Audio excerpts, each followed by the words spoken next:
here we go. Let's talk about the production of ammonia. All right.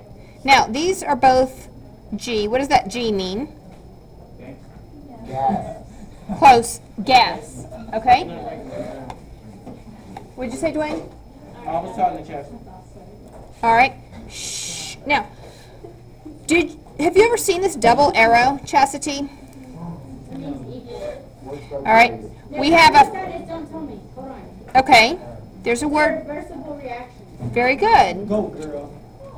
All right. We have both a forward and a reverse reaction. Okay. Shh. Now, this would happen in a closed container because you've got gases. What happens if you make a gas in your container? Let's say it's not a closed container. What happens if you make a gas? Nothing.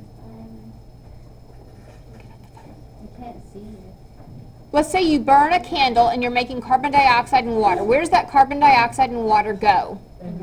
Into the air, right? It just leaves, okay? Now, if we have a closed container here,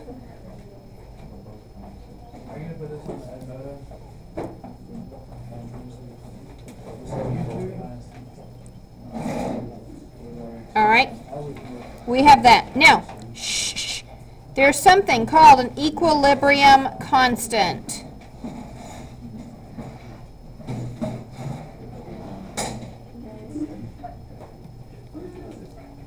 All right.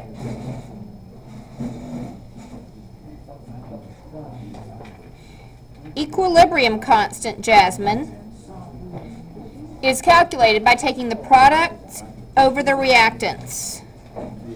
These brackets, K with a little EQ for equilibrium. Brackets mean concentration in the unit that we were talking about earlier. Molarity. Remember molarity, man?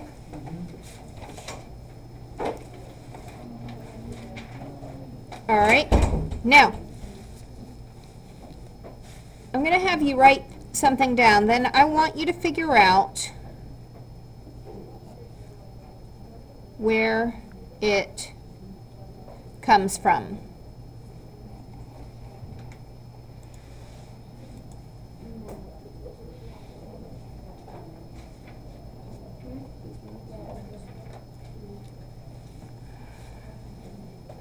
All right, put your pencil down for a second. I'll give you some time in just a minute to write this down.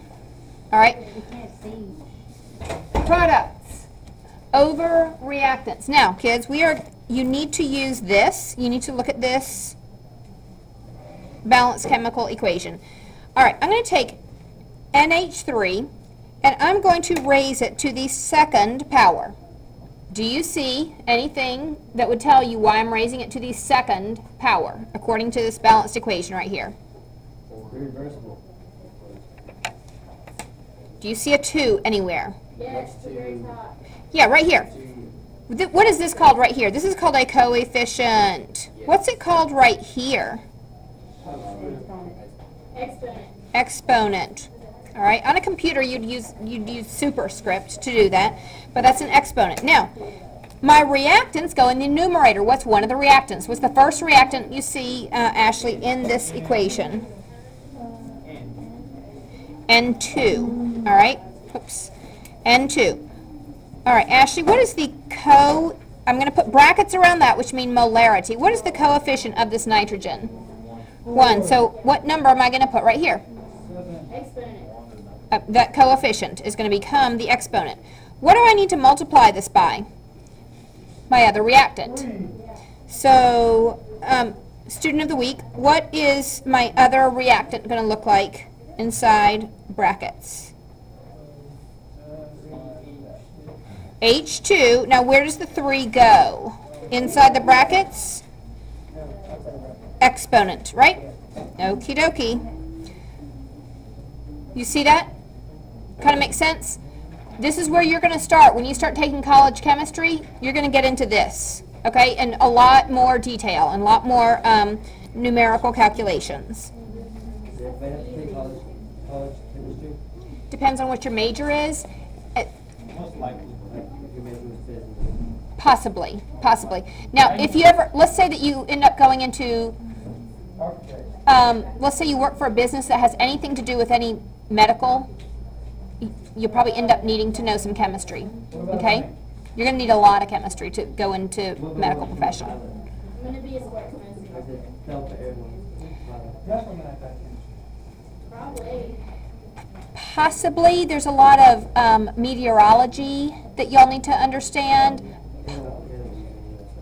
Possibly something to do with the engines and the components and that kind of stuff. You're going to need to know some engineering concepts. So that may lead you into definitely physics, if not some other science concepts. All right, when we go into this, yes, let me write a question down. Go ahead. I was saying, when if your major is forensics? Oh, that's heavy chemistry. If you like forensics, you better like chemistry. I like forensics. It's a lot of chemistry analysis. It's, all you do is analyze things chemically. That's all you do. How do you tell white powders from one another? You do a chemistry experiment. Forensic is different from it. We did a lot more stuff with that. Yeah, but you get to real life forensics, you're going to need it. That's what it is. Forensic chemistry is what it's called.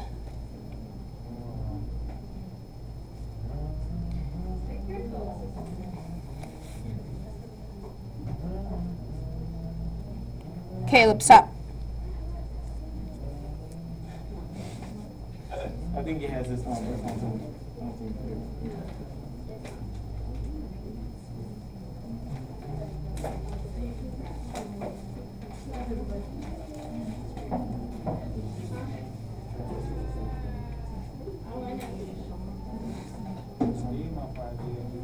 All right. Let's analyze. Wait, hold on. What is all right?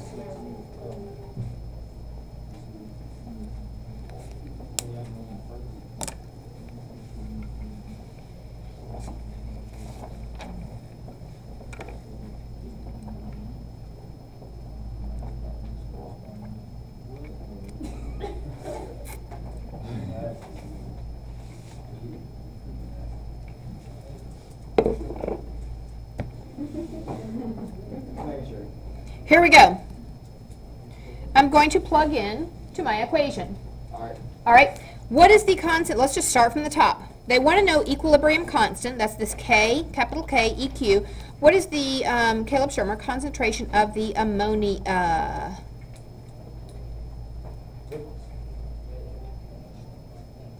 2 molarity. Very good. Caleb? All right. And what do I do with that 2 molarity? What's that called? Exponent. Yes, it's a shape, geometric shape. It's a two-sided shape. We're going to square it. It's a 4-sided shape.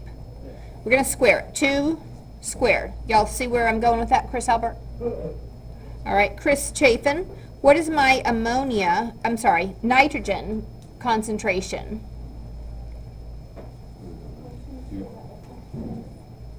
Here it says, Chris, it says nitrogen is 4.0 molarity. Now, what is my exponent there, Chris? Got a 1 on it, all right? Now, so doing exponents is fun. I never knew I could use it for a real-life Where situation. did you get one from? Oh, you're just looking at all that? Okay, great. Here you go, Hunter, that's for you. All right. Hydrogen is 2 molarity. What is the exponent? Hey, kids. 3. All right. Shh. Now, Josh, have you learned about squaring numbers? Yeah. Yeah. What about cubing? Have you talked about that at all? Yeah.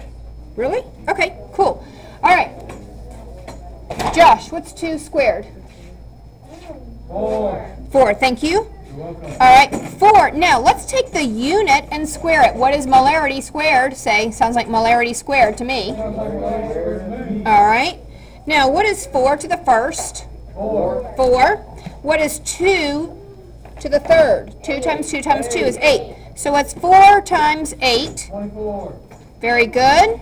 All right, 32. Now, what is the unit? I have m to the first times m to the third. What do I do with those two guys? Add them, so I get m to the fourth. Say, this is really fun, using exponents for something that's actually meaningful. All right, now what is 4 divided by 32? Give me like a fraction. 1 over 8. What is 1 over 8 in decimal number? Well, 1/4 is that, right? Yeah. So what would 1/8 be? 0.50. This, okay. 0.125. Now, what's the new unit? M2. You can sit there if you start moving that. What do I do with the 2 and the 4? Add or subtract? Subtract 2 minus 4 equals -2. Say, that's really cool, Miss Milam. Thank you for showing it to us. I could put 1 over molarity squared. Any questions? No. All right.